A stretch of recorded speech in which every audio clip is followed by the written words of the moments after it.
In the name of Allah, the Beneficent, the Merciful. உப்புக்கல்லை வைரம் என்று சொன்னால் நம்பி ஒப்புக்கொள்ளும் மூடருக்கு முன்னால் நாம் உளறி என்ன கதறி என்ன தோழா, ஒன்றுமே நடக்கவில்லை ரொம்ப நாளா. அதாவது ஒரு அப்பா பையன், அந்த பையன் நல்ல படித்தவன், நல்ல படிப்பாளி, சமூகத்தின் மீது ஒரு அக்கறை உள்ள பையன். சின்ன சமூகத்தில் ஒரு தப்பு நடந்தாலும் அதை உடனே கம்ப்ளைண்ட் பண்ணி அவரை பிடிச்சி கொடுக்கறது, சமூகம் திருந்துறதுக்கு ஏதாவது ஒரு கதை எழுதுவார், கவிதை எழுதுவார். அந்த பையன் அந்த சின்ன வயசுலேயே அவ்வளோ ஆர்வமாகி அந்த வாலிப பையன், அவ்வளோ நல்ல பையன். அவன் திடீர்னு கொஞ்சம் கொஞ்சமாக மாற்றமாகறான். என்ன மாற்றமாகறான்னா, அவனுக்கு திடீர்னு புத்தி மாறி என்ன பண்ணுறான், சில பெண்கள்கிட்ட தவறாக நடக்கிறது, திருட்டு பழக்கம், இந்த மாதிரிலாம் அந்த பையனுக்கு வர ஆரம்பிக்குது. அப்புறம் ஒரு வழியாகி அவனுக்கு 4 பேருக்கு தெரிஞ்சு போச்சு. அப்போ கேட்குறாங்க, ஏன்பா உன்ன மாதிரி ஒரு நல்ல பையன் இல்லையே, சமூகத்தில் எது சின்ன சின்ன தவறு நடந்தால் கூட நீ தட்டி கேட்பிய, அவ்வளோ ஒரு அக்கறையாக சமூகத்தின் மீது அக்கறையாக இருந்திய, நல்ல படிப்பாளியாச்சு, நீ ஏன்பா இந்த மாதிரி மாறிட்ட? இல்லைங்க, எங்கள் அப்பாவை நான் எவ்வளோ நம்பி இருந்தேன், எங்கள் அப்பாவை அவ்வளோ நான் அன்பாக பார்த்துருந்தேன், அவ்வளோ நம்பிக்கை அவர் மேலே இருந்தேன். அவர் இந்த மாதிரி நான் செஞ்ச மாதிரி தவறுகள் அவர் செஞ்சுருக்கிறாரு. எனக்கு அப்புறம் தான் தெரிய வந்துச்சு. அவரை நான் எப்படியாவது பழி வாங்கணும். எங்கள் அப்பா செஞ்சது எனக்கு எப்படி மனசு துடிச்சிச்சோ அதே மாதிரி நான் செய்கிறது தான் எங்கள் அப்பனுக்கு துடிக்கணும், மனசு வலிக்கணும்.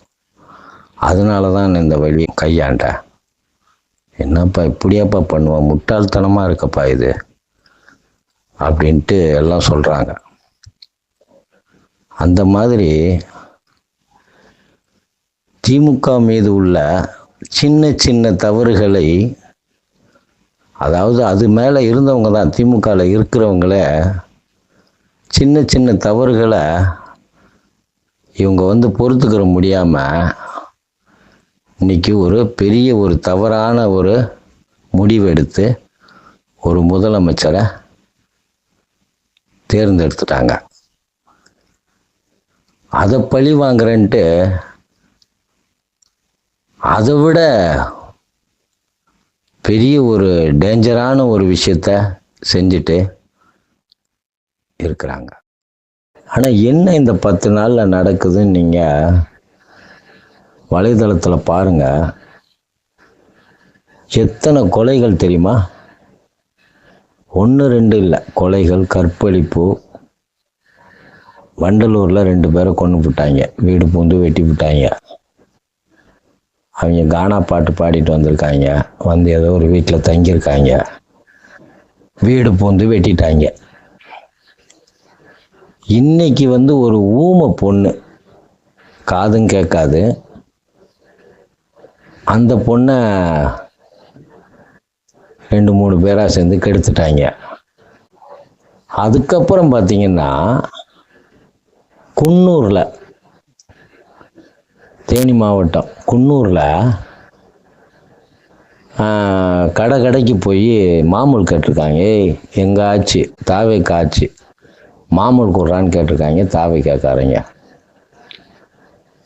ஆரம்பத்திலே ஏகப்பட்ட பிரச்சனைகள் வைங்க. எலெக்ஷன் அன்னைக்கே தாவேக்காரன் ஆர்கே நகரில் ஒரு வட்ட செயலாளர் ஒரு பொண்ணை பாலியல் துன்புறுத்தல் பண்ணி அவன் உள்ளே போயிட்டான். கஞ்சா, வண்ணாரப்பேட்டையில் கஞ்சா செடியே வளர்த்துருக்காங்க.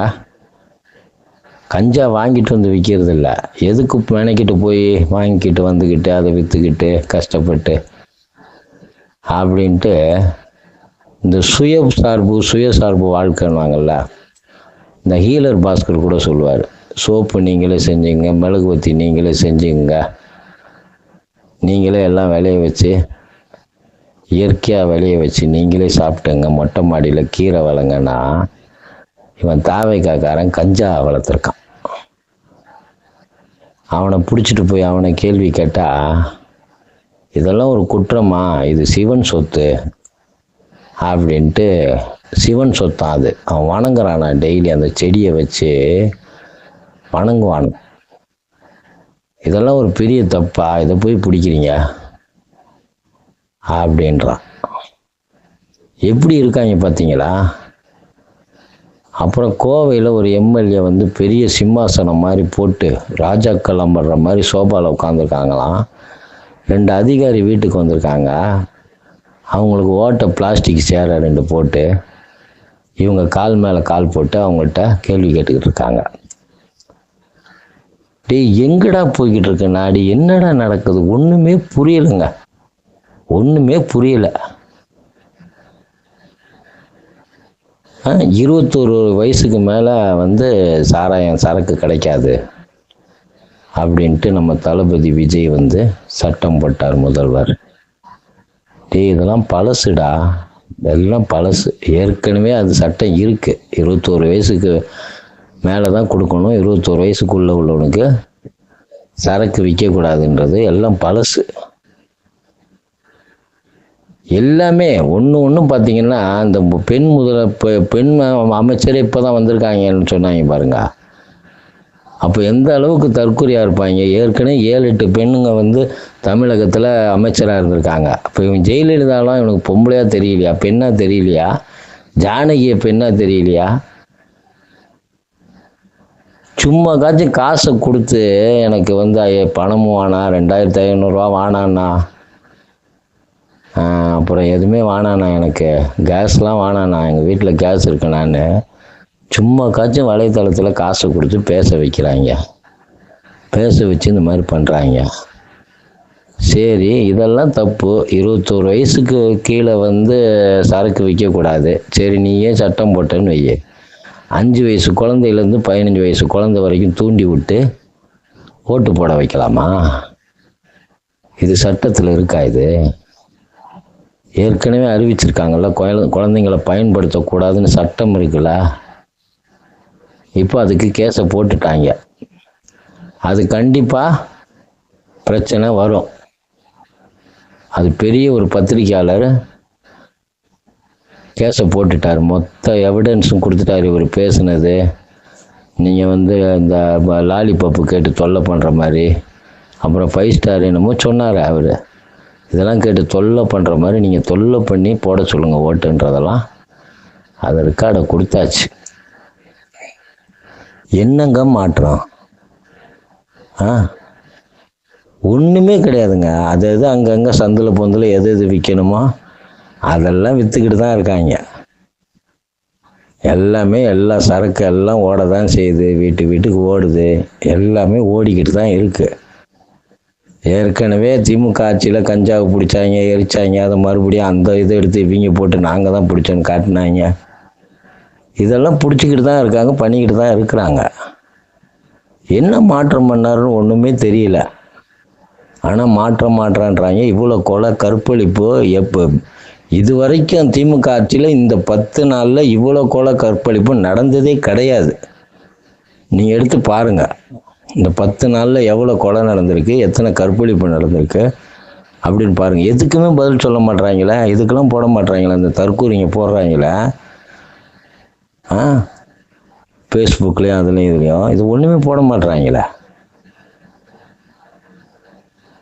இது எங்கே போய் இங்கே முடியும்? இந்த இந்த இந்த நாடு எங்கே போய் முடிய போகுதுன்னே தெரியலையேங்க.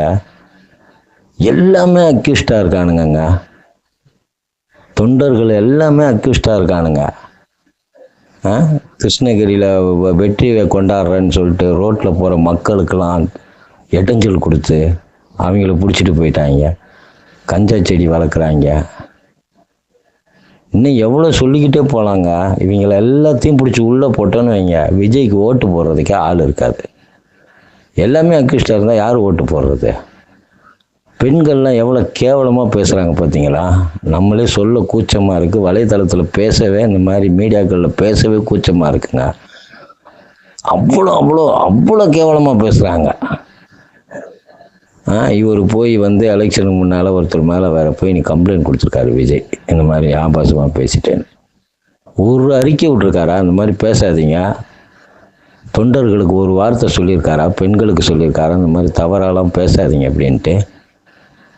அப்போ எவ்வளோ சுயநலவாதியாக இருக்கிறான் பாருங்கள். இது எங்கெங்கே போய் முடியும்? இன்னும் 6 மாதத்தில் என்ன ஆக போகுதுன்னு பாருங்கள். 6 மாதத்தில் என்ன நடக்க போகுதுன்னு பாருங்கள். எப்போவுமே சாராய கடைலாம் எப்பவும் வந்தால் 300 கடை 400 கடை ஜெயலலிதா பீரியடுன்னு அது எடுக்க தான் செய்வாங்க. அது 1 மாதத்துக்கு இருக்கும். ஒருத்தர் சொல்கிறாரு, ஒருத்தர் தண்ணி அடிக்கிற, அதெல்லாம் ஒன்றும் கிடையாதுங்க, சும்மா 1 மாதத்துக்கு அப்படி தாங்க இருக்கோம், நாங்கள்லாம் எவ்வளோ பார்த்துட்டோம் அப்படின்னு மாதிரி எடுத்தால் முழுசாக எடுத்துட்டோன்னா பாராட்டலாம். சும்மா ஒரு 4 கடை அங்கங்கே 2 கடை 4 கடையை எடுத்துட்டு அதுக்கு 10 ரூபா வாங்குறேன்ட்டு இப்போ 20 ரூபா வாங்குறான் 30 ரூபா வாங்குறேன், எப்படியாவது போய் தொலையிட்டோம், வாங்கி தொலையிட்டோம். குடிகாரன்ட்ட வாங்குறதுல ஒன்றும் தப்பு இல்லைன்னு வச்சுங்க. அது எதுக்கு சட்டப்படி அதை போட்டு சட்டப்படி வாங்கலாம்ல? அது எதுக்கு வந்து எக்ஸ்ட்ரா வச்சு விற்கிறது? எந்த பொருளாக இருந்தாலும் எப்படி எக்ஸ்ட்ரா வச்சு விற்கிறது? அது நல்ல பொருளோ கெட்ட பொருளோ அரசாங்கம் விற்க ஆரம்பிச்சிருச்சு. நம்ம தான் போதை பொருள் விற்கக்கூடாது, தடா சட்டத்தில் போட்டுருவாங்க. அரசாங்கம் விற்றா அவங்கள என்ன சட்டத்தில் போடுறதுன்னு தெரியல. இதெல்லாம் எப்படி முன்னுக்கு பிறகு முரணாக இருக்குது? சாதாரண மக்கள் வந்து போதை பொருளை விற்றானா தடா சட்டம் கொடுக்குற, தூக்கு தண்டனை கூட தப்பு கிடையாது.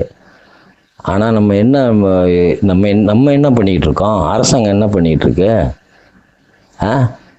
தீர்த்தமாக விற்றுக்கிட்டு இருக்கு, சாராயம் தானே விற்றுக்கிட்டு இருக்கா. அப்போ உனக்கு யார் தண்டனை கொடுக்குறது? தடா சட்டம் போடுறது? அதான் சொல்கிறது, நம்ம என்ன பண்ணுறோமோ அதை தான் நம்ம வந்து அடுத்தவனுக்கு சொல்லணும். நம்ம செஞ்சுட்டு அடுத்தவனுக்கும் நம்ம சொல்கிறது வந்து இப்படி தான் கேள்வி வரும். இது போக போக எப்படி போகுதுன்னு பார்த்துங்க. எவ்வளோ தவறான முறையில் ஜெயிச்சு குழந்தைங்களெல்லாம் தூண்டி விட்டு, பச்சை பிள்ளைங்க 5 வயசு குழந்தையிலேருந்து தூண்டி விட்டு ஜெயிச்சுட்டு என் பேத்திக்காக ஓட்டு போடுறேன், பேரனுக்காக ஓட்டு போடுறேன், ஒரு மாற்றமே நடக்கலைங்க. பொறுத்திருந்து பார்ப்போம்.